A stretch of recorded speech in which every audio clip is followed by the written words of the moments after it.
السلام علیکم، میں ہوں آپ کا دوست خورشید خان اردو ادب سے۔ دوستو، آج آپ کے لیے بہت ہی اہم سوالات ہیں۔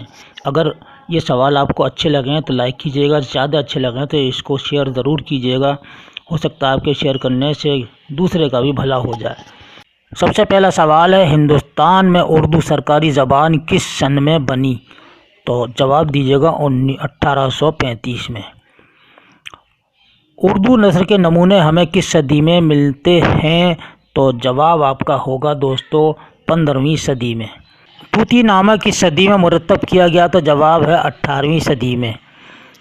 مندرجہ ذیل میں کون ناول نگار نہیں ہے؟ تو اس میں آپ کو معلوم ہوگا کہ پریم چند جو ہیں ناول نگار ہیں، اور غالب جو ہیں انہوں نے کوئی ناول نہیں لکھا، یعنی غالب نے کوئی بھی ناول نہیں لکھا، اور غالب نے صرف 2 خطوط کے مجموعے ضرور لکھے ہیں جو اردو نثر میں ان کا بیش قیمتی سرمایہ ہے۔ پہلا ہے عود ہندی جو 17 اکتوبر 1868 کو ان کی زندگی میں ہی شائع ہو گیا تھا، اور دوسرا ہے اردو معلیٰ جو مارچ 1869 میں یعنی غالب کی وفات کے بعد یہ شائع ہوا تھا۔ 5واں سوال، شعر اور شعور یہ دونوں کس زبان کے الفاظ ہیں؟ فارسی کے ہیں یا عربی کے ہیں؟ تو جواب دیجیے گا عربی زبان کے ہیں۔ مندرجہ ذیل میں اصناف ادب کون ہے؟ غزل ہے یا داستان ہے؟ تو اصناف ادب اگر آ جاتا ہے یا اصناف نثر تو یہ داستان ہے، اور اصناف ادب جو ہوتا ہے دوستو یہ نثر میں ہی لکھا جاتا ہے، اور اصناف سخن ہوگا تو یہ غزل قصیدہ مرثیہ کہلایا جائے گا۔ 7واں سوال ہے، شاعری کی مختلف قسموں کو کیا کہا جاتا ہے؟ اصناف سخن یا اصناف ادب؟ جیسے کہ ابھی بتایا تو اصناف سخن کہا جاتا ہے۔ غزل کے لغوی معنی ہیں موتی پرونا یا عورتوں سے بات چیت کرنا؟ تو جواب دیجیے گا عورتوں سے بات چیت کرنا۔ لفظ شعر کس سے بنا ہے؟ شعور سے بنا ہے یا شاعر سے بنا ہے؟ تو جواب ہے آپ کا شعور سے بنا ہے۔ کلام موضوع کس سے مراد ہے؟ شاعری سے ہے یا شعر سے ہے؟ تو جواب آپ کا ہے شعر سے ہے کلام موضوع۔ شعر کے معنی کیا ہیں؟ جاننا یا واقفیت رکھنا یا شاعری؟ تو جواب ہے آپ کا اے والا۔ تمام اصناف سخن میں کس کو سب سے زیادہ فخر حاصل ہے؟ نظم کو ہے، غزل کو ہے؟ تو جواب ہے آپ کا غزل کو ہے۔ پہلے مطلع کے بعد جو مطلع آتا ہے اس کو کیا کہتے ہیں؟ حسن مطلع کہتے ہیں یا مطلع بعد ترتیب کہتے ہیں؟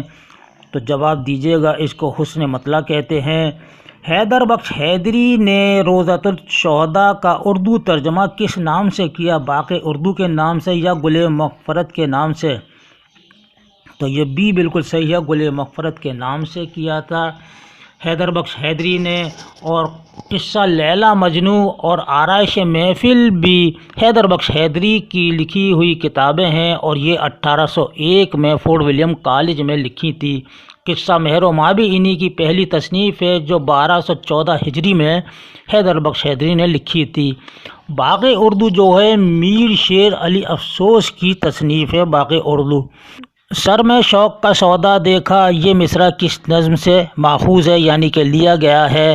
تو یہ آپ کا جواب ہوگا جلوہ دربار دلی سے ماخوذ ہے۔ دوستو، کسان جو نظم ہے یہ جوش ملی آبادی کی لکھی ہوئی ہے، اور جوش نے پوری نظم میں کہیں بھی کسان لفظ کا استعمال نہیں کیا ہے۔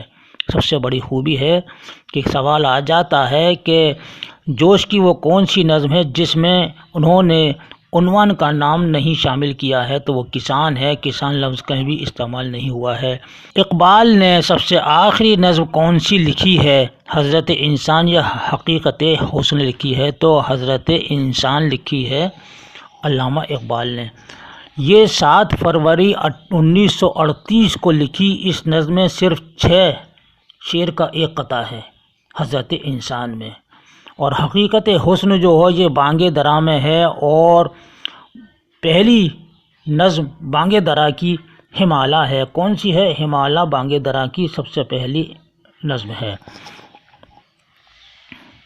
ابن مریم ہوا کرے کوئی میرے دکھ کی دوا کرے کوئی، اس شعر میں کون سی صنعت ہے؟ تلمی۔ دوستو یاد رکھیے گا تلمی ہے اس شعر میں۔ فیض احمد فیض کا پہلا شعری مجموعہ ہے نقش فریادی۔ دوستو تلمی کے لغوی معنی کیا ہیں؟ کسی بات کو ظاہر کرنا یا کسی چیز پر اچٹتی نگاہ ڈالنا۔ تو جواب ہے آپ کا کسی چیز پر اچٹتی ہوئی نگاہ ڈالنا یعنی تلمی۔ تلمی یعنی کسی تاریخی واقعہ یا تاریخی نام جس میں شعر میں شامل ہوتا ہے اس کو ہم تلمی کہتے ہیں۔ اردو کی عشقیہ شاعری کا مصنف کون ہے؟ عالی احمد سرور یا فراق گورکھپوری؟ تو عالی احمد سرور ہیں۔ اور ڈرامہ انارکلی کا مقدمہ کس نے لکھا؟ تو جواب دیجیے گا ڈاکٹر محمد حسن نے لکھا تھا۔ ڈرامہ انارکلی کا انتصاب حجاب امتیاز کے نام پطرس کے کہنے پر امتیاز علی تاج نے لکھا تھا، کیونکہ دونوں میاں بیوی کے تعلقات اچھے نہیں تھے، اس لیے انتصاب کرنے کے بعد ان دونوں کے تعلقات بحال ہو گئے۔ میر تقی میر کس کی دعوت پر لکھنؤ گئے تھے؟ شجاع الدولہ کے کہنے پر یا آصف الدولہ کے کہنے پر گئے تھے؟ تو آصف الدولہ کے کہنے پر گئے تھے، یاد رکھیے گا دوستو آصف الدولہ۔ اژدہا نامہ مثنوی کا شاعر کون ہے؟ تو یہ میر تقی میر کی مثنوی ہے دوستو۔ اژدہا ایسے لکھا جاتا ہے اور یہ 3 نقطوں والا ز ہے اور اس سے ٹیلی ویژن بھی لکھتے ہیں، اور اژدہا بھی ایسے لکھا جائے گا، ازدحام بھی ایسے لکھا جائے گا۔ ازدحام آپ ایسے لکھیں گے، یہی ہے ازدحام، ٹھیک ہے۔ اس کے معنی ہیں بھیڑ کے ہیں، ہجوم یا بھیڑ۔ کسی شخص، چیز یا جگہ کے نام کو کہتے ہیں ضمیر یا اسم؟ تو اسم کہتے ہیں۔ چمپا کس ناول کا کردار ہے؟ خدا کی بستی یا آگ کا دریا؟ تو آگ کا دریا کا یہ کردار ہے۔ محمد حسین آزاد کی تصنیف آب حیات کو کس صنف میں رکھا جاتا ہے؟ تاریخ اور تذکرہ دونوں میں رکھا جاتا ہے۔ دعا قصیدے کا کون سا جز ہے جس کو خاتمہ بھی کہتے ہیں، پہلا یا آخری؟ تو اس کو ہم کہتے ہیں آخری والا، ٹھیک ہے۔ بغیر مطلع کے مسلسل نظم کو کیا کہتے ہیں؟ رباعی کہتے ہیں یا قطع کہتے ہیں؟ تو جواب آپ کا ہے قطع کہتے ہیں۔ یادگار غالب فن کے اعتبار سے کیا ہے؟ سوانح حیات ہے یا خطوط کا مجموعہ ہے؟ تو سوانح حیات ہے، اور اس کو حالی نے لکھا تھا یادگار غالب کو۔ اردو کے پہلے سوانح نگار ہیں خواجہ الطاف حسین حالی۔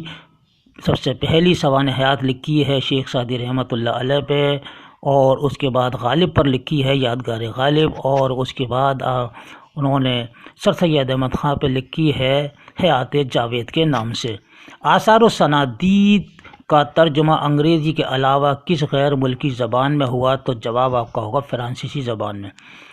سر سید احمد خان کے کارنامے کس نوعیت کے تھے؟ تو اصلاحی کے تھے۔